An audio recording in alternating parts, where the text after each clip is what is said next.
Bismillahirrahmanirrahim. Alhamdulillah, salatu wassalamu ala Rasulillah wa ala alihi wa ashabihi wa man tabi'ahum bi ihsanin ila yaumiddin. Amma ba'd.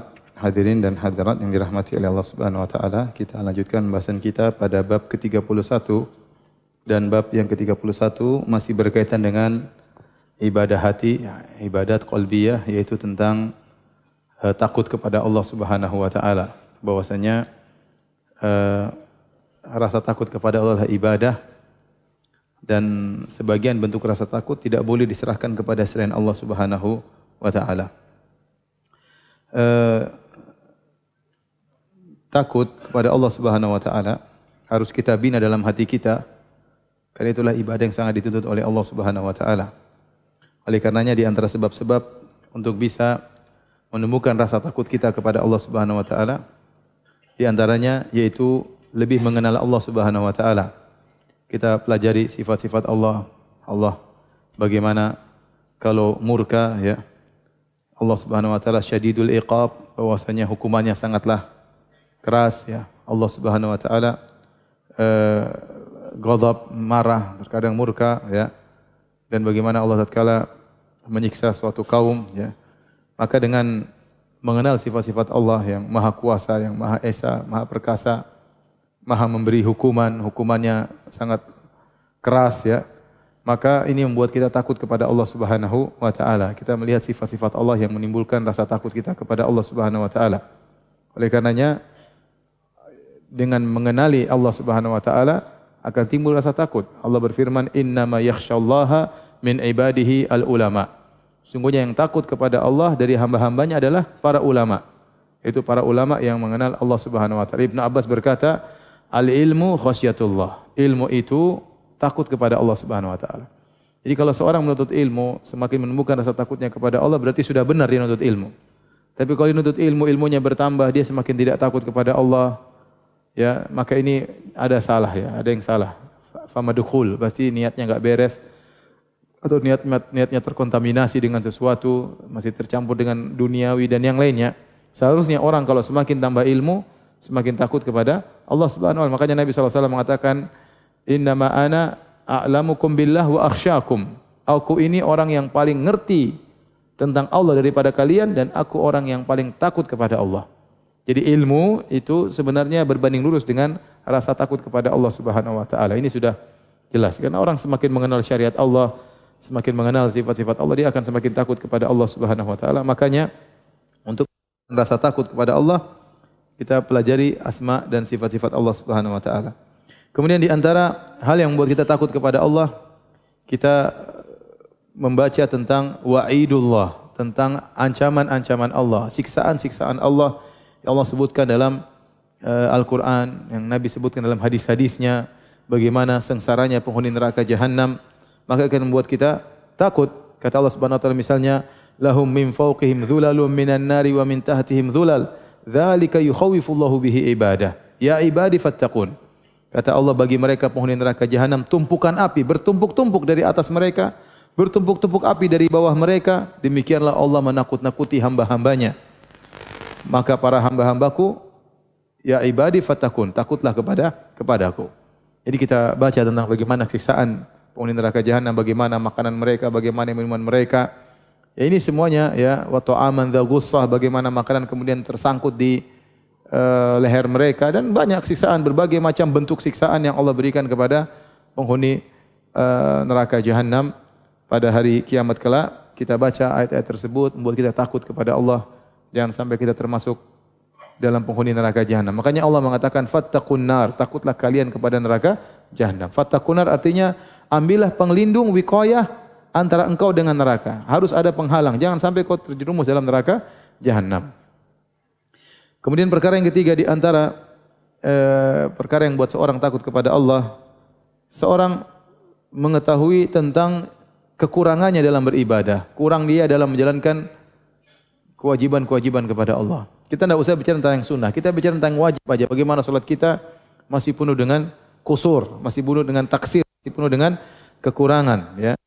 Ikhlas kita enggak tahu, selama ini kita berdakwah ikhlas atau tidak, cari dunia atau tidak, kita enggak tahu. Selama ini kita ikut pengajian ikhlas atau tidak, selama ini kita jadi DKM misalnya ikhlas atau tidak. Kita enggak tahu. Semua ini tidak bisa kita pastikan. Sebenarnya tidak bisa kita pastikan ya. Pujian orang bukan berarti menunjukkan kita ikhlas. Jauhnya orang dari kita juga bukan menunjukkan orang apa? Ikhlas ya. Kita hanya serahkan, ini perkara gaib yang tahu hanya Allah Subhanahu wa taala. Dan kalau kita sadar kita tidak bisa memastikan diri kita ikhlas, maka kita takut kepada Allah. Jangan sampai selama ini perjuangan kita, usaha kita, dakwah kita belum tentu diterima oleh Allah Subhanahu wa taala. Bagaimana lagi ditambah dengan kita kurang merasa muraqabah, kurang merasa diawasi oleh Allah Subhanahu wa taala. Betapa sering kita terjerumus dalam kemaksiatan karena kita tidak merasa diawasi oleh Allah Subhanahu wa taala. Bagaimana lagi kalau ditambah dengan kita ternyata kurang bersyukur kepada Allah, diberi berbagai macam kenikmatan, ya kita kurang bersyukur, masih malas ibadah, masih malas salat duha, masih malas bangun malam, masih malas baca Quran, sementara nikmat terus turun kepada kita tiada henti-hentinya.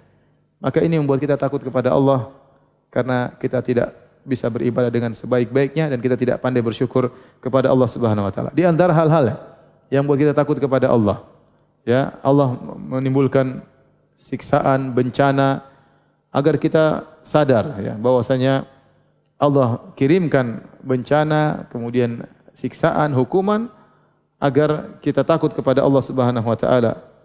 Kata Allah, "Wa ma nursilu bil ayati illa takhwifa." Tidaklah kami turunkan ayat-ayat kami kecuali untuk memberi rasa takut kepada hamba-hamba ya. Ya Allah Subhanahu wa taala bagaimana bisa membinasakan suatu kampung dengan mudah, bagaimana Allah bisa mematikan seorang dengan mudah. Allah kalau ingin membuat gunung meletus, Allah mampu. Allah kalau ingin membuat tsunami, Allah mampu. Semuanya mudah bagi Allah Subhanahu wa taala, ya. Ini membuat kita takut ya. Ini azab siksaan di dunia saja atau hukuman di dunia saja begitu mengerikan, apalagi di akhirat kelak. Kemudian juga di antara hal yang membuat kita takut, perkara yang kelima, yaitu kita takut ya dengan maksiat yang kita lakukan. Karena maksiat yang kita lakukan itu dampaknya terkadang bukan cuma di akhirat, terkadang di dunia. Mungkin kita kurang menjaga lisan kita, mungkin kita masih zalim orang, mungkin kita kurang berbakti sama orang tua, mungkin kita belum menundukkan pandangan kita, dan ada dampak maksiat yang kita lakukan. Di dunia ada, entah hati kita menjadi hitam, entah kekhusyuan salat kita dicabut oleh Allah, entah kekhusyuan dalam baca Quran hilang. Banyak, terkadang hukuman berupa hukuman duniawi, terkadang hukuman berupa hukuman agama. Membangun pergi salat berjamaah tidak lagi semangat seperti dulu, ikut pengajian tidak lagi semangat seperti dulu. Ternyata gara-gara maksiat yang kita lakukan.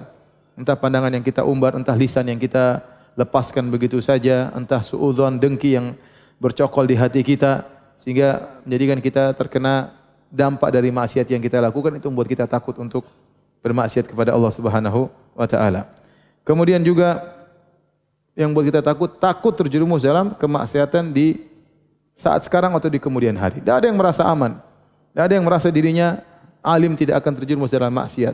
Kita alhamdulillah sudah Ramadan, kita sudah jaga-jaga benar ibadah kita, jaga-jaga benar pandangan kita jaga benar lisan kita jaga benar komentar kita, status kita. Ya. Kita enggak tahu setelah Ramadan berlalu, ya. Kemudian setan dilepas lagi oleh Allah Subhanahu wa taala. Kita digoda dengan berbagai macam godaan. Kemudian kita terjerumus dalam maksiat, ya. Maka kita khawatir jangan sampai di kemudian hari kita terjerumus lagi dalam maksiat. Maka ini membuat kita takut kepada Allah Subhanahu wa taala. Ya, oleh karenanya Nabi mengajarkan kepada Abu Bakar radhiyallahu anhu doa untuk terjauhkan dari kesyirikan. Allahumma inni a'udzubika an usyrika bika syai'an a'lamuhu wastaghfiruka lima la a'lamu. Tidak lain kecuali karena Abu Bakar takut dengan syirik, riya, sum'ah. Siapa yang merasa aman dari riya dan ujub? Siapa yang merasa aman dari riya dan sum'ah? Tidak ada yang merasa aman. Rasa ingin dipuji adalah potensi yang selalu ada bercokol dalam hati kita. Rasa ingin disanjung, ingin dihormati itu selalu ada dalam hati kita. Itu maksiat, dosa besar. Maka seorang takut kepada Allah, ya bakalan terjerumus dalam kemaksiatan yang dibenci oleh Allah Subhanahu wa taala.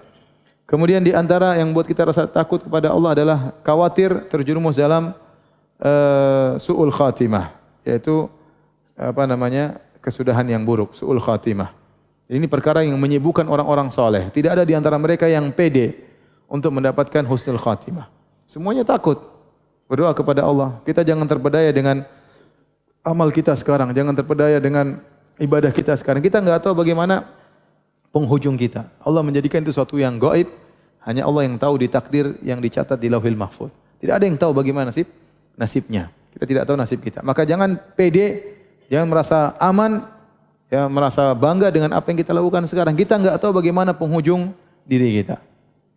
Betapa banyak orang yang dahulunya soleh kemudian di ujung-ujung berubah menjadi rusak. Ya. Betapa banyak orang tadinya rajin sholat tahu-tahu ateis, kafir kepada Allah Subhanahu wa taala. Betapa banyak orang yang tadinya mengaji kemudian mulai ragu. Dia tidak murtad tapi dia ragu dengan Tuhan. Dia mulai suudzon, berburuk sangka kepada Tuhan. Ya. Oleh karenanya banyak hal seorang tidak tahu bagaimana penghujung hidupnya, maka jangan dia pede, dia tetap takut kepada Allah, minta kepada Allah jangan sampai meninggal dalam kondisi su'ul khatimah. Ini di antara hal-hal yang membuat kita takut kepada Allah Subhanahu wa taala, ya. Dan seorang beribadah harus dibangun di atas 3 perkara sebagaimana tadi saya sebutkan di awal sesi yang pertama, arkan al-ibadat al-qalbiyah, disebut dengan rukun ibadah hati. Rukun ibadah hati ada 3, yaitu al-khauf dan roja dan mahabbah. Jadi rasa takutnya itu tidak boleh bersendirian, dia harus disertai dengan pengharapan. Kapan seorang yang dia hanya takut saja dan dia tidak punya pengharapan kepada Allah, maka dia terjerumus dalam al-qunut atau al-ya'su min rahmatillah, putus asa, dan itu dosa besar. Ya, bahkan kekufuran. Wala tay'asu min rauhillah, innahu la yai'asu min rauhillahi illal qaumul kafirun. Kata Allah Subhanahu wa taala melalui Nabi Yakub kepada anak-anaknya, janganlah kalian berputus asa dari rahmat Allah. Sungguh yang berputus asa dari rahmat Allah adalah orang-orang kafir. Ya. Wa may yaqnatu min rahmati rabbi illa dhalun. Tidak ada yang putus asa dari rahmat Allah kecuali orang-orang yang tersesat. Ya, jadi tidak boleh juga orang hanya takut doang. Takut tersebut hanya bernilai ibadah kalau disertai dengan roja, berharap kepada Allah. Jadi seorang hamba di antara khauf dan roja. Ibarat burung, kalau sayapnya cuma satu dia akan jatuh. Harus dua-dua, sayapnya harus ada 2. Ada sayap khauf, takut kepada Allah, ada sayap roja, berharap kepada Allah. Dan demikianlah kita sekarang beramal soleh. Kita berharap amal kita diterima, tapi kita masih ada takut, jangan-jangan tidak diterima. Jangan-jangan tidak diterima. Ini di antara hal yang buat kita takut juga, jangan sampai apa yang kita lakukan selama ini tidak diterima oleh Allah Subhanahu wa taala. Bukan karena kita suudzon sama Allah, tapi suudzon kepada diri kita sendiri. Jangan-jangan saya kurang ikhlas, jangan-jangan saya masih riya, jangan-jangan kita bukan suudzon kepada Allah, kita husnudzon. Allah Maha terima. Tapi masalahnya kitanya, apakah amal kita benar-benar diterima? Apakah amal kita benar-benar tulus? Wallahu alam. Enggak ada yang pastikan, enggak ada yang tahu. Ya. Enggak ada yang tahu. Oleh karenanya seorang tatkala beribadah di antara khauf dan roja. Kata sebagian ulama, barang siapa yang ibadah cuma khauf saja, maka jadi khawarij. Khawarij, dia tidak punya pengharapan dan dia memutuskan harapan dari orang-orang sedikit kafir, tidak memberikan harapan kepada dirinya dan tidak memberi harapan kepada orang lain. Barang siapa yang hanya ibadah dengan mengharap saja tanpa ada rasa takut, merasa aman terus, tenang aja. Allah Maha Pengampun, Allah Maha Penyayang. Tenang saja, mau dosa sebanyak apapun Allah akan ampuni. Dia lupa kalau Allah juga syadidul iqab. Ya, dia lupa Allah hukumannya keras, maka dia akan jadi murji'ah. Kata Allah, nabbi ibadi anni ana ghafurur rahim wa anna adzabi huwal adzabul alim. Kata Allah, kabarkanlah kepada hamba-hambaku, anni ana ghafurur rahim, aku adalah zat yang Maha Pengampun lagi Maha Penyayang. Wa anna adzabi, tapi ingat, azabku huwal adzabul alim, azab yang sangat pedih. Jadi seorang di antara khauf dan roja. Ada khilaf di kalangan para ulama, kapan seorang menguatkan sisi khaufnya, kapan seorang menguatkan sisi rojanya, ataukah harus seimbang terus? Wallahu bisawab, seorang berusaha seimbang terus. Namun tatkala dia melakukan banyak maksiat, maka dia berusaha untuk khauf, maka dia berhenti dari maksiatnya. Ya. Atau dia merasa aman, maka dia tingkatkan rasa khaufnya. Tapi kalau mulai timbul keputusasaan, maka dia tingkatkan rojanya. Tapi hukum asalnya seorang berusaha antara khauf dan roja. Jangan berlebihan salah satunya karena khawatir akan salah, ya. Kecuali tatkala akan meninggal dunia, maka dia perbanyak rojaknya. Ya, perbanyak rojaknya. Sebagaimana dalam hadis kata Nabi sallallahu alaihi wasallam, la yamutanna ahadukum illa wa huwa yuhsinu dhanna billahi azza wa jalla. Janganlah salah seorang dari kalian meninggal dunia kecuali dia husnudzon kepada Allah Subhanahu wa taala.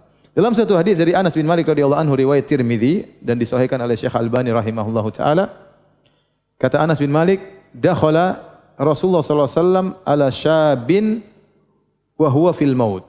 Rasulullah sallam menyenguk seorang pemuda yang dia dalam kondisi sakaratul maut. Dalam kondisi al-ihtidhar. Itu mau meninggal dunia.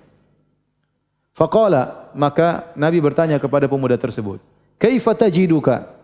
Bagaimana kau dapati dirimu? Bagaimana kau dapati jiwamu menjelang meninggal ini?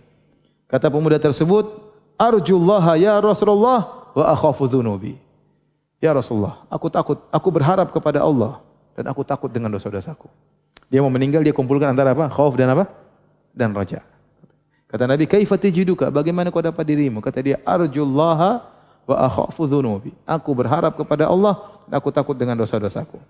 Maka Nabi mengomentari, faqala Rasulullah sallallahu alaihi wasallam, kata Rasulullah sallallahu alaihi wasallam, "La yajtami'ani fi qalbi 'abdin fi mithli hadzal mautin."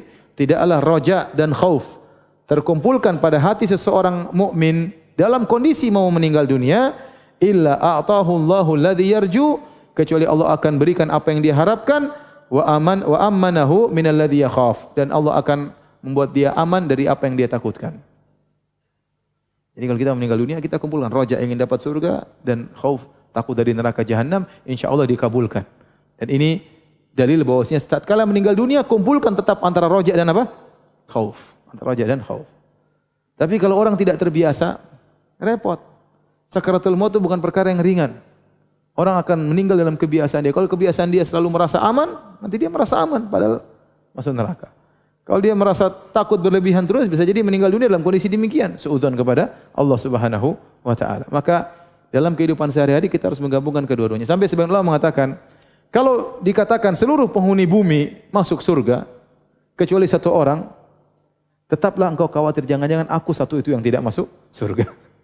Paham? Kalau dikatakan seluruh penghuni bumi masuk neraka kecuali satu orang, berharaplah itu satu orang itu mungkin saya yang selamat itu. Tetap pengharapan kuat, tetap rasa takut apa? Kuat, seimbang. Saya ulangi, ada yang mengatakan kalau ada dikatakan bahwasanya seluruh penghuni bumi masuk surga kecuali satu orang, khawatirlah engkau jangan-jangan kau itulah yang tidak masuk surga. Kalau seandainya seluruh penghuni bumi masuk neraka kecuali satu, berharaplah engkau. Jangan-jangan engkau satu itulah orang yang tidak masuk neraka jahanam. Maka seorang tetap seimbang antara khauf dan roja. Jika dia bisa menata hatinya, maka dia akan beribadah dengan baik. Tinggal ikhlas dan cinta kepada Allah Subhanahu wa taala.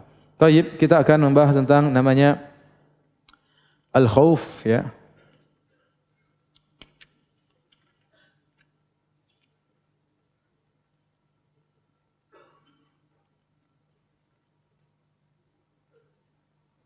Tolong dihapus.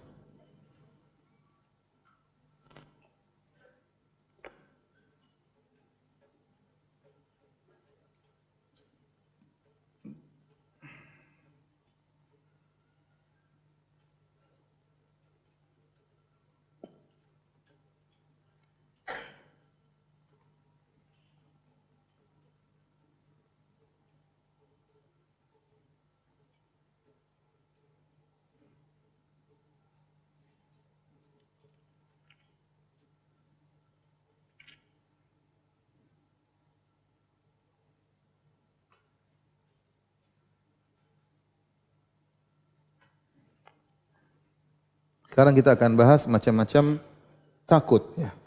Al-khauf.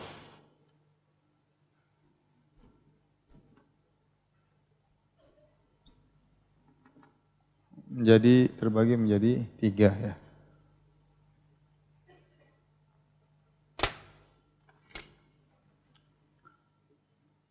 Al-khauf al-masyru'. Takut yang disyariatkan.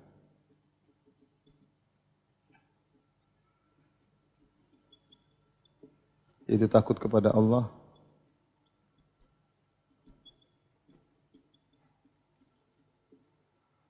Dan sebab-sebabnya tadi yang telah saya sebutkan. Supaya bisa takut kepada Allah tadi, sebabnya sudah saya sebutkan. Ada yang bisa ulang?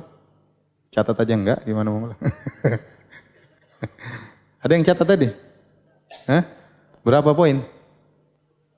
7, 8. 9 dong. Takut kepada Allah. Yang kedua, al-khauf al-muharram. Takut yang haram. Yang ketiga, al-khauf al-jaiz. Takut yang boleh.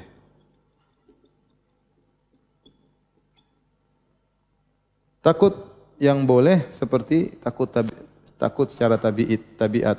Takut secara tabiat. Seperti takut kepada ular.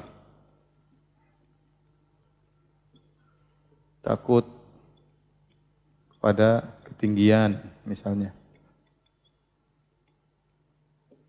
Dan takut kepada hantu masuk mana ini? Nenek. Takut kepada hantu masuk mana? Tunggu dulu, sebentar. Jadi tidak semua takut haram ya. Ada takut yang boleh ya. Takut kepada macan boleh ya. Takut kepada ular boleh ya. Saya dulu pernah ketemu seorang, dia dakwah di pondok, dia datang ke pondok kemudian dia ceramah. Dia dari Kalimantan.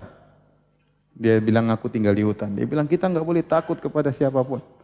Enggak boleh takut kepada macan, enggak boleh takut kepada singa. Waduh, repot kalau gini.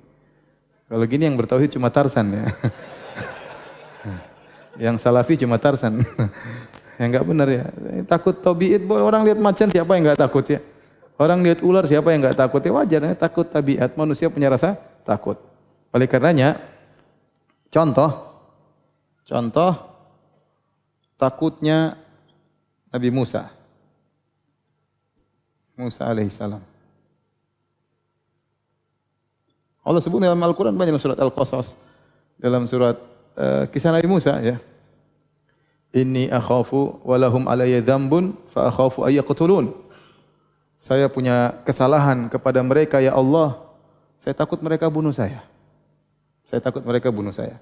Nabi Musa waktu keluar dari Mesir kata Allah, fa kharaja minha khaifan yataraqab. Nabi Musa keluar dalam kondisi takut, yataraqab, jangan-jangan ada serangan tiba-tiba, penangkapan tiba-tiba, jadi deg-degan, khaifan yataraqab. Nabi Musa takut, ini takut tabi'i. Lalu Allah berfirman tentang para nabi, kata Allah, alladzina yuballighuna risalatillah wa yakhshawnahu wa la yakhshawna ahadan illa Allah. Dan para nabi yang telah menyampaikan risalah Allah dan mereka tidak takut kecuali hanya kepada Allah. Kenyataannya Nabi Musa juga takut. Maksudnya itu takut yang apa namanya? Yang ibadah, mereka hanya takut kepada Allah. Takut ibadah hanya kepada siapa? Allah. Adapun takut ini namanya khauf at-tabi'i, takut yang tabiat, secara tabiat. Ya, takut dikejar orang, takut lihat orang pegang pisau, takut dengan senjata, takut dengan ketinggian. Ya, kalau kita di pinggir, ya takutlah lihat ketinggian di bangunan, takut. Kamu enggak takut? Syirik loh kalau takut. Waduh. Itu suruh masuk ke tempat macan, lawan macan. Kalau takut syirik, ya enggak lah. Itu takut yang wajar, ketakutan yang wajar, namanya takut tabi'i. Ya. Adapun takut yang haram ada dua. Ada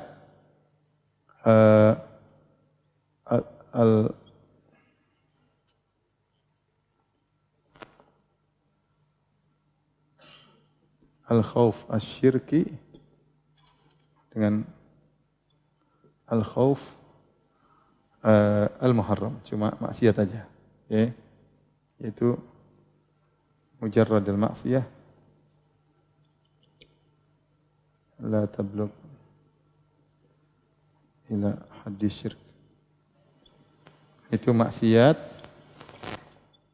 tidak sampai syirik. Nah, al-khaufu syirki, khauf yang syirik,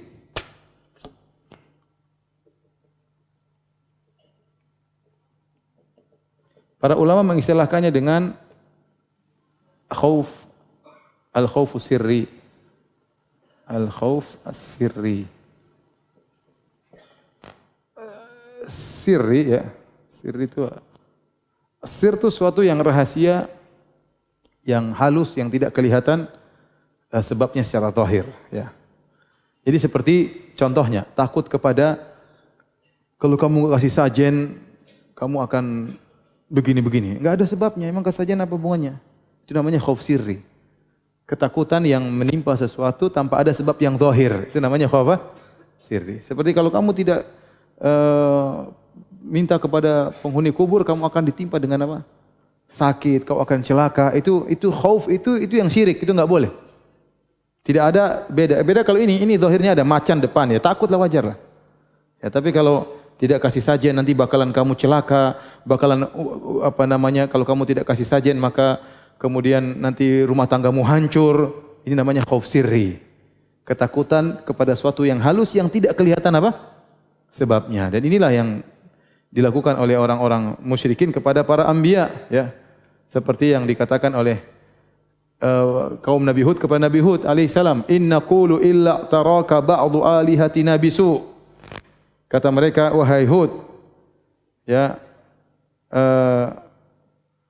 kami tidak akan beriman dengan apa yang kau sampaikan. Ya.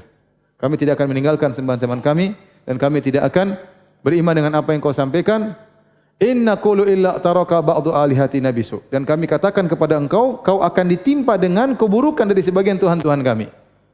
Ya, bagaimana Tuhan-Tuhannya patung, tapi mereka menakut-nakuti Nabi Hud.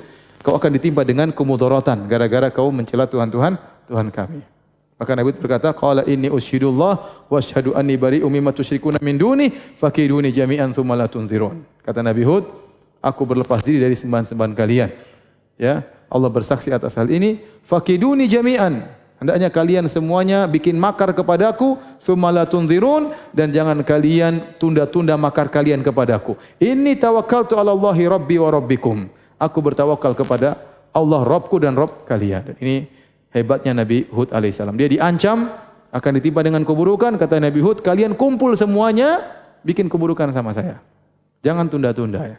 Saya tawakal kepada siapa? Pada Allah. Ini itu hebatnya Nabi Hud. Jadi kalau ada orang ngancam ente, nanti kamu saya santet, panggil dukun semuanya, suruh santet saya. Jangan tunda-tunda.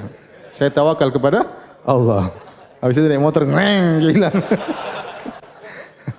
Itu namanya khauf sirri, itu tidak boleh. Jadi takut yang tidak ada sebabnya itu bisa menjerumuskan pada apa? Kesyirikan. Sebagaimana orang-orang musyrikin menakut-nakuti kaum mukminin dengan tuhan-tuhan mereka, dengan wali-wali mereka. Yang tidak mungkin, ya. Contoh seperti lagi, ini seperti tadi kisah apa? Kisah Nabi Hud ya. Nabi Hud diancam alaihissalam. Diancam dalam surat Hud. Saya pernah ketemu dengan salah seorang, antum mungkin tahu, cuma saya nggak mau sebut namanya.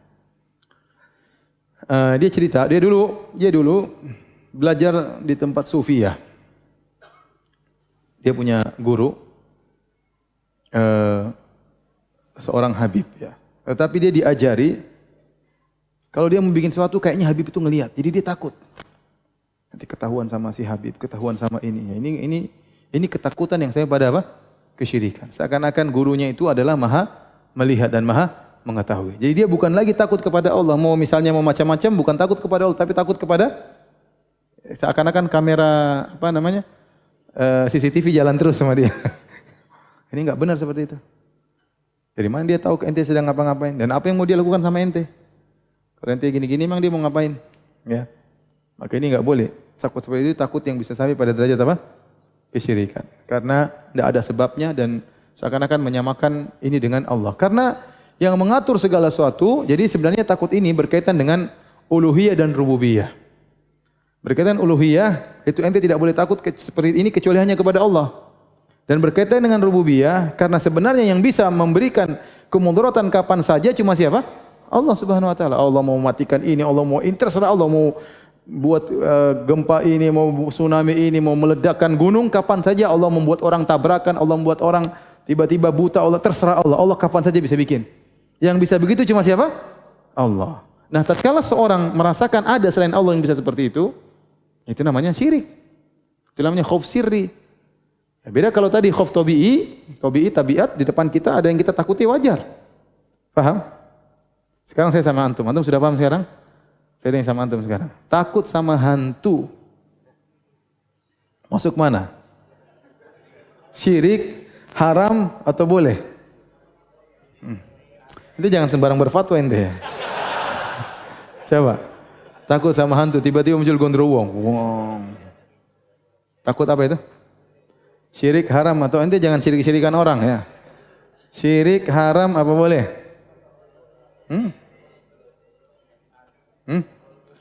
Tabiat ya akhi. Wajar. Lihat hantu kemudian giginya geraham semua. Rambutnya berdiri semua, orangnya ketakutan wajar. Ente memang ente enggak takut ente. Ente juga takut paling kalau tiba-tiba mak lampir muncul wah.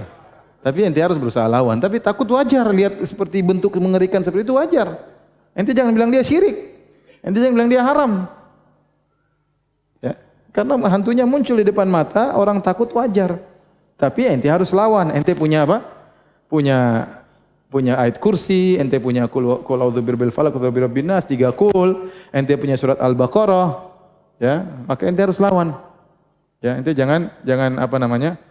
Jangan mengalah. Jadi kalau dia lagi nangkut ente juga, wah, ente juga gituin dia. Biar hantunya kayak gitu, ternyata dia nakut-nakutin saya ya. Jadi jangan takut ya, harus melawan. Kita punya Allah berikan itu karena itu mengganggu. Jin yang baik banyak, tidak semua jin seperti itu. Ada jin yang baik, ada jin yang buruk. Jin yang buruk maka kita melawan. Tapi tidak dikatakan itu syirik, enggak. Tidak dikatakan itu apa? Haram. Karena dia melihat sesuatu yang menakutkan.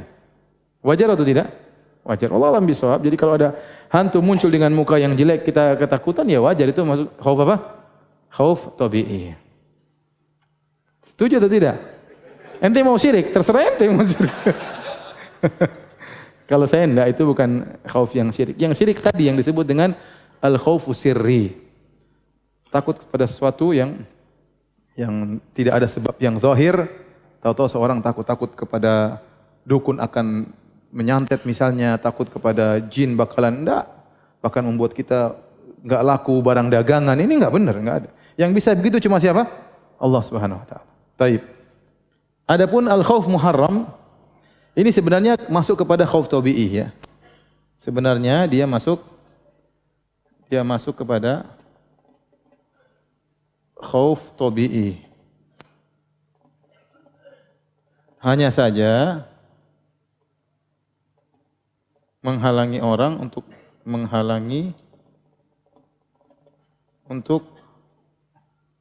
beramal soleh atau menjerumuskan dalam maksiat.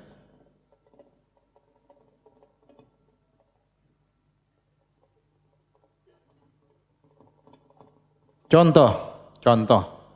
Aduh saya nggak mau pakai jilbab, nanti diejek-ejek sama orang. Itu takut kan? Takut ejekan wajar. Takut diejek, akhirnya nggak pakai jilbab. Berarti dia takut yang apa? Haram. Takut dia terhadap ejekan, suatu yang tabi'i atau tidak? Tabi'i. Tetapi tatkala rasa takut tadi membuat dia akhirnya bermaksiat kepada Allah, maka menjadi takut yang haram. Paham? Seperti itu. Dan takut yang haram ini, hukum asalnya haram. Tetapi terkadang bisa menjerumuskan dalam riya atau tadi mencari keridhaan manusia. Ini terkadang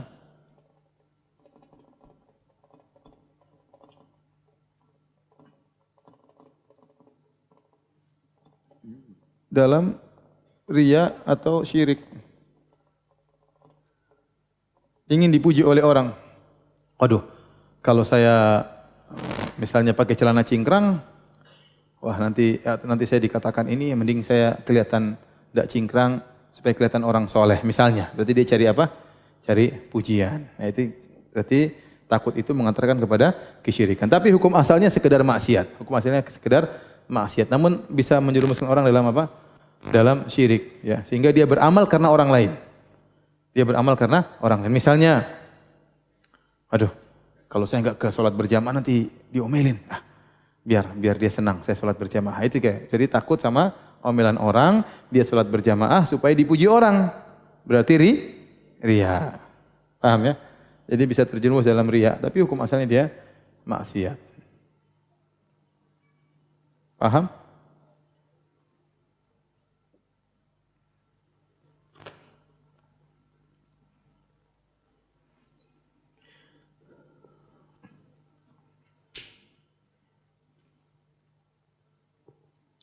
Agar kita terhindar dari al-khauf yang al-muharram, maka kita ingat perkataan Al-Fudail bin Iyad rahimahullahu taala dia berkata, "Man arafan nasa istarah." Barang siapa yang tahu kondisi manusia, dia akan istirahat. Artinya dia akan rileks, santai. Manusia itu kalau mencaci maki, apa pengaruhnya? Biarin aja dia caci maki. Tidak akan merendahkan antum. Manusia kalau memuji antum pun tidak akan mengangkat derajat antum di sisi Allah sedikit pun. Jadi manusia kalau lagi marah, maki-maki antum, jangan terpedaya. Kalau dia lagi mujinya luar biasa. Jangan terpedaya juga. Tunggu kalau dia lagi masalah sama ente. Dia pasti akan maki-maki juga. Ngapain kita berharap dengan pujian manusia? Yang manusia itu pada hakikatnya hanyalah seorang yang sangat lemah, ya, yang tidak kuat. Kalau dia sakit maka dia tidak bisa apa-apa. Kalau dia mati dagingnya busuk. Maka ngapain kita berharap dari orang-orang seperti itu? Maka kata Fudail bin Iyad, "Man arafan nas," barang siapa yang tahu hakikat manusia, istarah. Ngapain saya pikirin komentar mereka? Yang penting adalah Allah Subhanahu wa taala. Sehingga dia terjauhkan dari al-khauf yang muharram tadi, al-khauf al-muharram. Ya dia pakai jilbab orang maki-maki, biarin aja. Biarin aja ya.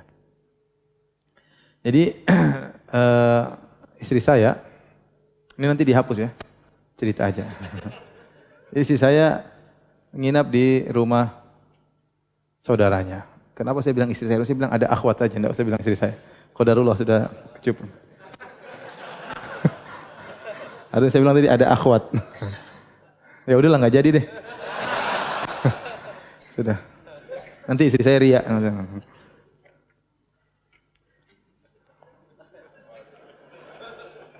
Lanjut aja, lanjut. Baik, silakan dicatat.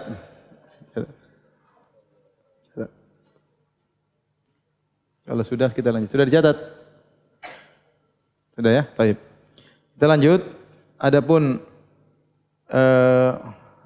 ayat yang pertama, firman Allah Subhanahu wa taala, "Innama ya'muru masajidallahi man amana billahi wal yaumil akhir wa aqama shalat."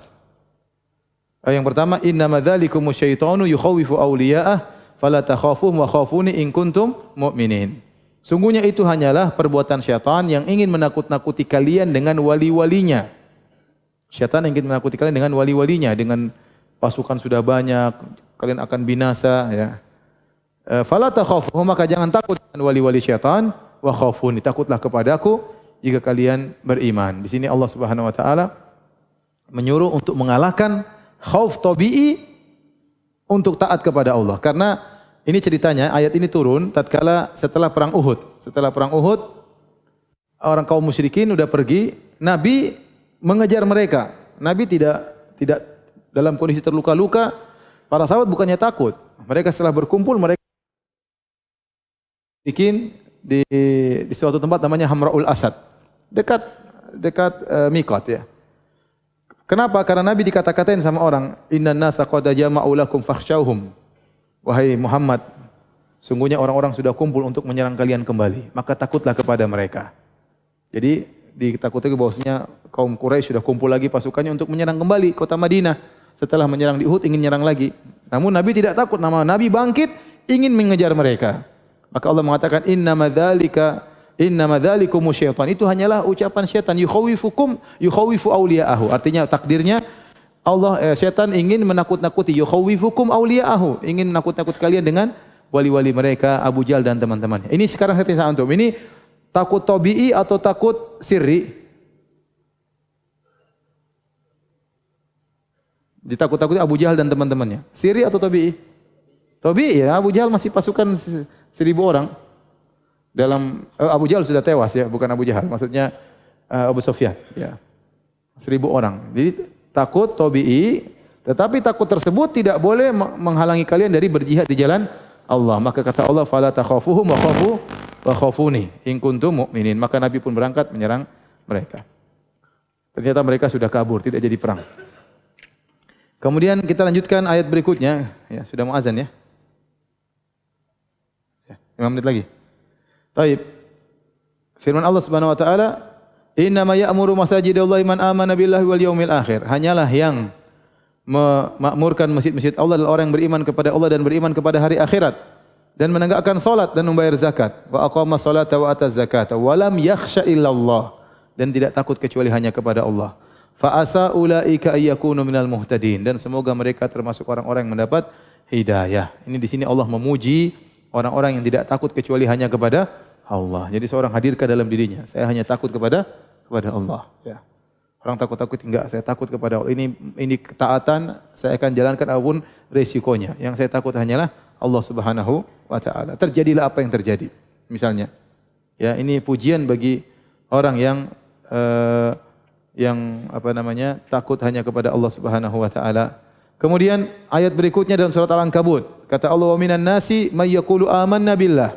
Di antara manusia ada yang berkata, kami beriman kepada Allah. Ngaku beriman, lisannya mengucapkan amanna billah. Fa idza udhiya fillah, tatkala mereka disiksa karena Allah, karena mereka beriman, ja'ala fitnatan nasi ka'adzabillah, maka mereka menjadikan siksaan orang-orang seperti azab Allah. Akhirnya mereka murtad. Akhirnya mereka apa? Murtad, atau mereka menjadi munafik, sebagaimana disebut dalam buku tafsir Ibnu Katsir dan yang lainnya. Jadi ini kisah turun kepada sebagian orang Mekah yang mereka masuk Islam, tapi iman mereka enggak kuat. Makanya surat Al-Ankabut di awal Allah sebutkan tentang fitnah. Kata Allah, Alif Lam Mim, ahasiban nasu ayyutraku ayyaqulu amanna wa hum la yuftanun. Wa laqad fatana alladziina min qablihim fala ya'lamanna Allahu alladziina shadaqu wa la ya'lamanal kadzibin. Kata Allah, apakah manusia dibiarkan mengucapkan kami telah beriman dan mereka tidak diuji? Sungguh kami telah menguji orang-orang sebelum mereka agar Allah tahu mana yang imannya benar, mana yang imannya enggak benar. Kemudian Allah sebutkan di ayat 9 tentang sebagian orang, ya, yang mereka fa idza udhiya fillahi ja'ala fitnatan nasi ka'adzabillah. Kalau mereka diuji, disiksa, mereka menjadikan siksaan tersebut seperti azab Allah, sehingga mereka memilih selamat dari siksaan manusia. Paham? Bagaimana cara selamat dari siksaan manusia? Mereka anggap samalah siksaan manusia sama siksaan apa? Neraka. Yang mending yang di depan aja kita selamat, yang nanti urusan belakangannya. Akhirnya mereka memilih untuk selamat dari siksaan manusia dengan cara murtad kepada Allah, kembali lagi kepada kesyirikan. Ini berarti mereka takut dengan gangguan manusia sehingga nekat untuk murtad gara-gara takut kepada manusia. Ini contoh bahwasanya ketakutan tabi'i mengantarkan kepada kekufuran. Ketakutan tabi'i mengantarkan kepada kekufuran. Ini tidak boleh. Kemudian juga dari Abu Sa'id Al-Khudri radhiyallahu anhu secara marfu', kata Nabi SAW, inna min dha'fil yaqin an turdhiyan nasa bi sakhatillah. Ya, di antara lemahnya keyakinan, lemahnya iman, engkau mencari keridhaan manusia dengan kemarahan Allah. Yang penting orang senang, tapi Allah murka sama ente. Orang maunya begini, kita ikuti kemauan orang. Orang senang tapi Allah murka sama kita. Ini bahaya. Wa antahmadahum ala rizqillah, dan juga di antara lemahnya keimanan engkau memuji manusia gara-gara mereka kasih engkau rezeki. Kata yang seharusnya engkau memuji Allah Subhanahu wa taala. Engkau berterima kasih kepada orang yang kasih kau rezeki, tetapi pujiannya kepada siapa? Allah. Bukan engkau puji orang tersebut, lupa kepada Allah, karena yang mengirimkan rezeki lewat orang tersebut siapa? Allah. Ente doakan dia, ente ucapkan jazakallah khairan, tapi yang ente puji Allah bukan dia. Yang ente puji adalah Allah, bukan dia. Kalau ente langsung fokusnya muji kepada orang tersebut, itu menunjukkan iman ente rendah. Paham? Karena yang mengatur rezeki Allah Subhanahu wa taala. Wa antazimmahum ala ma lam yu'tikallah. Dan sebaliknya, kalau ternyata rezeki ente terhalang, ente maki-maki dia, salah juga. Karena ente tahu semuanya ditakdirkan oleh Allah Subhanahu wa taala, harusnya ente minta kepada Allah mudahkan orang itu untuk memberi rezeki kepada ente. Karena yang menentukan rezeki hanyalah Allah Subhanahu wa taala. Inna rizqallahi la yajurruhu hirsu haris. Sungguhnya rezeki Allah itu tidak akan ditarik oleh orang yang semangat, wala yarduhu kurhu karih. Dan orang yang benci tidak bisa menghalangi rezeki Allah Subhanahu wa taala. Baik, silakan azan.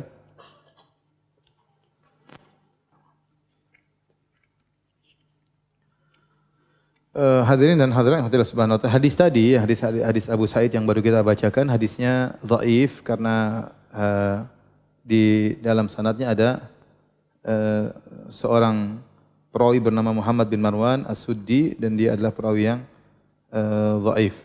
Demikian ada Atiyah Al-Aufi dan juga seorang yang dhaif. Tetapi makna hadis ini sahih sebagaimana dijelaskan oleh para ulama. Jadi seorang ya jangan sampai mencari keridhaan manusia hanya dengan akhirnya dimurkai oleh Allah Subhanahu wa taala, ya. Oh, ini boleh supaya orang senang. Gimana hukumnya Ustaz? Oh, boleh, enggak apa-apa, supaya orang senang. Orang senang tapi Allah murka sama ente. Ini musibah. Kemudian yang hadis yang terakhir dari Aisyah radhiyallahu taala anha, hadis yang sahih diriwayatkan oleh Ibnu Hibban. Qala, jadi hadis ini ceritanya kataba Muawiyah ila Aisyah ummul mukminin. Muawiyah radhiyallahu anhu menulis surat kepada Aisyah. Aniktubi ilayya kitaban tusini fihi. Kemudian dia tulis surat kepada Aisyah, wahai Aisyah, tulislah suatu tulisan dan berilah wasiat kepadaku dalam tulisan tersebut. Wala tukthiri alayya, dan jangan banyak-banyak wasiatnya. Jadi dia minta nasihat kepada siapa? Aisyah. Ini dalil tentang mulianya Aisyah radhiyallahu taala anha. Sampai Muawiyah seorang kepala negara minta apa? Minta nasihat kepada Aisyah radhiyallahu taala anha. Maka Aisyah pun menulis surat kepada Muawiyah. Isinya, salamun alaik, amma ba'du. Kemudian daripada itu, fa ini sami'tu Rasulullah sallallahu alaihi wasallam yaqul, aku mendengar Rasulullah sallallahu alaihi wasallam bersabda, manil tamasa ridallahi bi sakhatin nas kafahullahu mu'natan nas. Barang siapa yang mencari keridhaan Allah dengan kemurkaan manusia, maka Allah akan mencukupkan dia dari beban manusia. Manil tamasa ridhan nas bi sakhatillah, barang siapa mencari kesenangan manusia dengan kemurkaan Allah, yang penting orang senang, Allah murka, wakalahullah ilan nas, dan maka Allah akan buat dia diserahkan kepada manusia. Assalamualaikum. Itu saja wasiatnya. Assalamualaikum, waalaikumsalam, selesai. Tapi wasiatnya sangat berbobot. Intinya Nabi bersabda, barang siapa yang mencari keridhaan Allah dengan kemurkaan manusia, sampaikan dengan cara yang baik, dengan cara yang lembut. Orang marah, biarkan marah. Ya.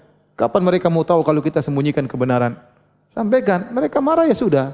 Kita tidak cari perkara, tapi al-haq, kebaikan, kebenaran harus disampaikan. Dengan cara yang terbaik, dengan bijak, dengan dalil. Mereka marah ya sudah, mau diapain? Kalau semua orang takut orang marah, kapan mau jelaskan ini syirik, ini bid'ah? Enggak dijelaskan. Akhirnya orang tidak tahu. Ya. Maka seorang kalau niatnya tulus, bukan ingin dipuji, bukan dikatakan sok, tapi dia ingin menjelaskan kepada manusia tentang suatu kebenaran. Meskipun mereka marah, dia mencari ridha Allah, maka Allah akan bantu dia. Allah akan bantu dia. Tapi sebaliknya kalau seorang mencari keridhaan manusia, datangkan kemurkaan Allah, yang penting orang senang, maka dia akan binasa. Karena Allah akan serahkan dia kepada manusia. Gara-gara takut kepada orang lain. Gara-gara takut kepada orang lain. Ya. Ini tentunya perkara yang tercela, takut yang haram. Bahkan takut bisa syirik. Melakukan suatu amalan untuk mencari pujian manusia. Takut dicela, ingin dipuji manusia, dia melakukan suatu perbuatan, maka ini terjerumus dalam riya. Terjerumus dalam apa? Riya, dan ini tercela, maka seorang hanya takut kepada Allah Subhanahu wa taala. Demikian para hadirin kajian kita. Selanjutnya kita buka sesi tanya jawab yang semampunya kita jawab. Pertanyaannya, afwan Ustaz, ana jatuh cinta kepada seorang akhwat. Pertama jatuhnya, kedua ana jatuh bangun berjuang untuk menghalalkannya, namun hasilnya membuat ana menjadi jatuh berantakan. Karena dia jatuh ke lain hati. Ini ada beberapa jatuh cinta, jatuh bangun, jatuh berantakan, jatuh hati kepada orang lain. Bagaimana caranya agar Anda bisa melupakannya? Berdoa kepada Allah. Sudah, ini sudah selesai. Tutup buku. Sudah punya orang. Haram bagi Anda untuk mengangan-angankan istri orang. Yakinlah bahwasanya itu bukan yang terbaik bagi Anda. Kalau terbaik Anda berdoa kepada Allah, ya Allah mudahkan. Ternyata Allah tidak jodohkan, ya sudah. Kalau rezeki suatu saat akan datang. Kalau enggak ya sudah. Jangan berharap lagi. Sudah, percuma ente mengharapkan sesuatu yang tidak bisa dikerjakan, hampir-hampir mustahil, dan hanya membuat Anda menderita. Ya udah milik orang, mau diapain?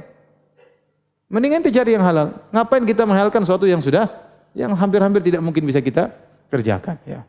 Ya, mengharapkan keajaiban. Tunggu akhirnya kapan suaminya mati. Ya repot. Ya akhirnya berniat yang buruk-buruk. Sudah tutup buku. Sudah ini ente khususan kepada Allah. Bahwasanya ini sudah takdir Allah.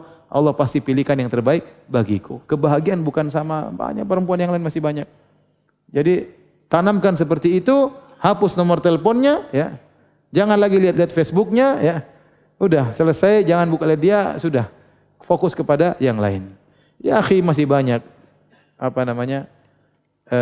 Kembang-kembang yang bertaburan. Kumbang hanya sedikit ya, apalagi kambing. Masa tidak bisa metik satu kembang, kembang begitu banyak ya. Jangan menyiksa diri.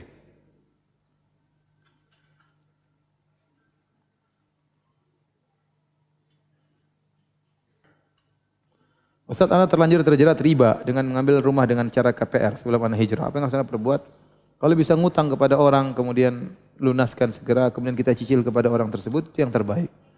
Kalau enggak bisa dan tidak ada tempat tinggal bagi kita, ya sudah darurat, segera selesaikan. Segera apa? Selesaikan agar tidak terikat dengan riba.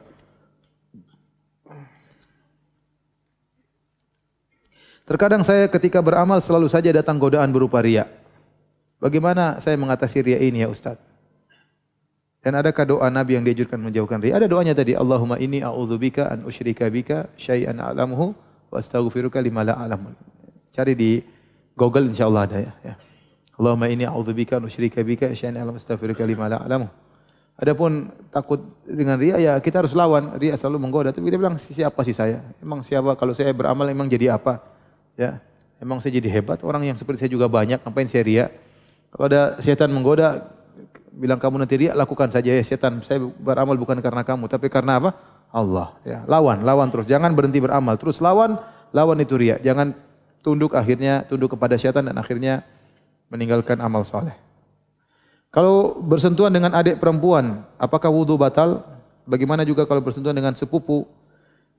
Bersentuhan dengan wanita yang benar tidak membatalkan wudu. Bersentuhan dengan adik tidak jadi masalah, wudu tidak batal. Adapun bersentuhan dengan sepupu maka tidak boleh karena sepupu bukan mahram, tetapi tidak membatalkan wudu.